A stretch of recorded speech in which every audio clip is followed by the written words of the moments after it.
안녕하세요. 오늘은 인구 분포와 인구 이동이라는 주제로 학습하도록 하겠습니다. 오늘 수업 주제에 대해 이해하기 위해서는 인구 밀도라는 개념에 대해 알아야 합니다. 인구 밀도는 한 나라 또는 한 지역의 총 인구를 총 면적으로 나눈 값으로 주로 1제곱킬로미터 안에 살고 있는 인구수를 나타내는 개념입니다.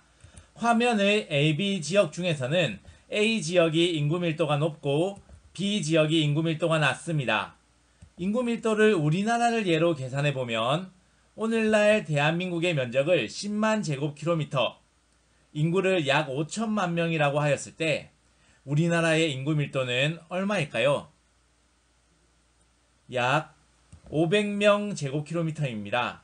즉 우리나라는 가로 1km, 세로 1km 안에 평균적으로 500명의 사람들이 살고 있는 것입니다. 이제 세계 인구 분포도를 보겠습니다. 인구는 일정한 지역에 사는 사람의 수를 의미합니다. 세계의 인구가 가장 밀집하여 분포하고 있는 지역은 동부민 남부아시아입니다. 이곳에 세계 인구의 절반 이상이 거주하고 있습니다. 그리고 유럽, 미국의 북동부, 아프리카의 기리만 등의 지역에 많은 인구가 분포하고 있는 것을 확인할 수 있습니다. 이렇게 지구에 거주하고 있는 73억 명의 사람들은 지표상에 고르게 분포하지 않고 특정 지역에 집중하여 분포하고 있습니다. 왜 그러한 것일까요? 답은 이미 여러분들이 알고 있습니다. 이미 알고 있는지 확인해 볼까요? 여러분들은 기후가 온화한 지역에 살고 싶은가요? 아니면 혹독한 기후 지역에서 살고 싶은가요? 여러분들은 여러분들에게 필요한 기회가 많은 지역에 살고 싶은가요? 아니면 기회를 얻기 어려운 지역에서 살고 싶은가요? 즉, 사람들이 특정 지역에 집중하여 분포하고 있는 이유는 그 지역이 거주하기 좋기 때문입니다. 그럼 거주하기 좋은 지역의 특징에는 어떤 것들이 있을까요?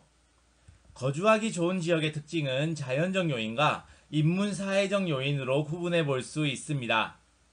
자연적 요인은 기후, 지형 등이 해당하는데 기후가 온화한 지역, 평야가 넓은 지역, 물이 풍부한 지역 등이 인구 밀도가 높습니다. 인문사회적 요인에는 산업, 문화, 역사 등이 해당하는데 교육 환경이 좋은 지역, 일자리가 많은 지역, 교통이 편리한 지역, 문화가 융성한 지역, 산업이 발달한 지역, 안전한 지역 등이 인구 밀도가 높습니다. 과거에는 거주 지역 선정에 있어 자연적 요인이 보다 중요하였으나 오늘날에는 거주 지역을 선정할 때 인문 사회적 요인을 보다 더 중요하게 여기고 있습니다. 그래서 열대 기후 지역인 싱가포르, 바다였던 오사카의 무역항, 사막 지역인 두바이 등이 척박한 자연 환경임에도 불구하고 뛰어난 인문 사회적 환경으로 오늘날 많은 사람들이 거주하고 있습니다. 우리나라의 인구 분포도 마찬가지입니다. 우리나라는 오랫동안 벼농사 중심의 농업사회였습니다. 그래서 과거의 인구 분포는 자연적 요인의 영향을 많이 받아 비교적 기후가 온화하고 비옥한 땅과 물을 쉽게 얻을 수 있는 남서부 지역의 인구가 밀집하였고 산지가 많고 기온이 낮은 북동부 지역은 인구가 희박하였습니다. 그런데 오늘날에는 자연 환경이 좋은 지역보다는 인문 사회적 환경이 좋은 서울을 중심으로 한 수도권의 전체 인구의 약 50%가 분포하고 있습니다. 이 밖에도 부산, 대구, 대전, 광주 등의 대도시와 주변의 위성도시의 인구가 밀집하여 분포하고 있습니다. 또한 공업이 발달한 포항, 울산, 광양을 잇는 남동 임해 지역에도 인구가 밀집되어 있습니다. 이제 인구 이동에 관해 이야기하도록 하겠습니다. 여러분들은 이사하신 적이 있나요? 이사를 왜 하신 건가요? 부모님의 직장 때문에? 여러분들의 학교 때문에? 아니면 더 좋은 집에 거주하기 위해? 다양한 이유가 있을 겁니다. 사람들이 이렇게 거주 지역을 바꾸는 것을 인구 이동이라고 합니다. 인구 이동은 이동의 범위에 따라 국제 이동과 국내 이동으로 구분할 수 있고 이동 기간에 따라 이민과 같은 영구적 이동과 여행, 유학 등의 일시적 이동으로 나눌 수 있습니다. 또한 이주자의 의지에 따라 자발적 이동과 강제적 이동으로 구분할 수도 있습니다. 그러면 사람들은 왜 이동하는 것일까요? 사람들이 거주 지역을 변경하는 이유는 매우 다양하지만 크게 흡인 요인과 배출 요인이 함께 작동하여 인구 이동이 발생합니다. 흡인 요인은 인구 이동의 목적지인 인구 유입 지역과 관련되어 있는 특징으로 좀 더 좋은 일자리, 좋은 교육 환경, 쾌적한 환경, 자유로운 생활 등의 긍정적인 요인을 찾아서 이동하려는 이유들입니다.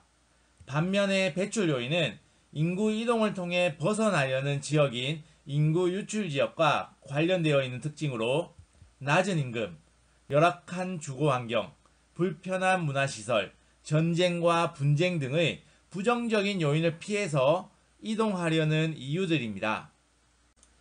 인구 이동의 예로 우리나라의 인구 이동을 시기별로 나눠 살펴보겠습니다. 일제강점기 때는 일본이 우리나라를 병참기지화 시키기 위해 북부 지방에 많은 공장을 세우면서 사람들이 일자리를 찾아 또는 강제로 광공업이 발달한 북부 지방으로 이동합니다. 또한 일제의 탄압을 피해 만주 지역으로 많은 사람들이 이동하기도 합니다. 광복 직후에는 일본과 중국 등에 나가 있던 해외 동포들이 대거 우리나라로 귀국하게 됩니다. 6.25 전쟁 시기에는 전쟁을 피해 피난민들이 남쪽으로 이동하려는 경향이 뚜렷하게 나타납니다.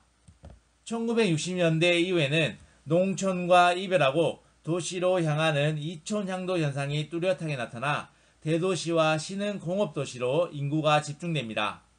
그리고 이 시기에는 더 나은 기회를 얻기 위해 해외로 나가는 사람들도 많았습니다. 1990년대 이후 최근에는 지나친 인구 밀집으로 대도시의 생활 환경이 나빠지면서 신도시나 주변 지역으로 이동하는 경향도 나타나며 외국인 근로자들의 국내 유입, 국제 결혼 등의 증가 등으로 외국인들의 유입도 증가하고 있습니다. 이처럼 인구 이동의 경향은 시대적 상황과 지역의 특성에 따라 달리 나타납니다. 오늘은 인구 분포와 인구 이동에 관해 살펴보았습니다. 다음 시간에는 인구 문제에 관해 알아보도록 하겠습니다. 감사합니다.